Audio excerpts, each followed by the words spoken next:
যে যদি আমাদের তোমাদের আগে একটু মনটাকে একটু ঠান্ডা করি যে যদি আমাদের শর্ট সিলেবাস হইতো তাহলে নর্মালি কি কি ঘটনা ঘটতো এবং শর্ট সিলেবাস না হওয়ার কারণে আমরা কি কি কম্পিটিটিভ অ্যাডভান্টেজ পাবো। সো প্রথমে আমাদেরকে যেই বিষয়টা মনে রাখতে হবে সেটা হলো অ্যাডমিশন।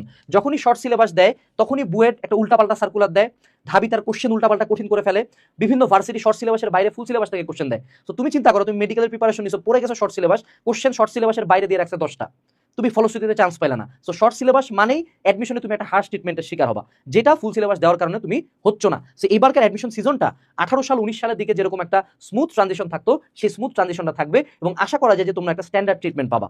ঠিক আছে, গেল। দ্বিতীয় যেটা সেটা হলো আমাদের হায়ার স্টাডিজের ব্যাপারটা মনে রাখতে হবে। আমাদের আলটিমেট গোল এইচএসসিতে 5 পয়েন্ট প্রতি বছর বাংলাদেশ থেকে 1 লাখ মানুষজন পাই, এটা নিয়ে কোনো চিন্তাই নাই। পাবলিকে সিট তো 30-40 হাজার, 70,000 মানুষজন জিপে 5 পাও সিট পাবে না।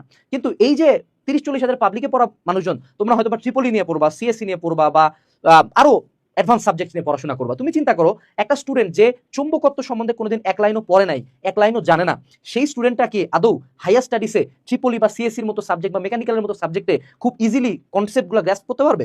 যে গতিবিদ্যা ফিজিক্সের পড়ে নাই তার কাছ থেকে আমরা কি আশা করতে পারি?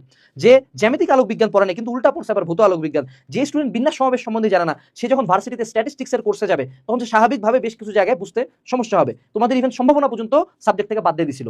ওভারঅল তোমাদের সিলেবাসটা ইনকমপ্লিট ছিল, যেটা তোমাদের হায়ার স্টাডিজকে অনেক বেশি হ্যাম্পার করতো। কারণ লাইফে ক্যারিয়ারে দরকার কি?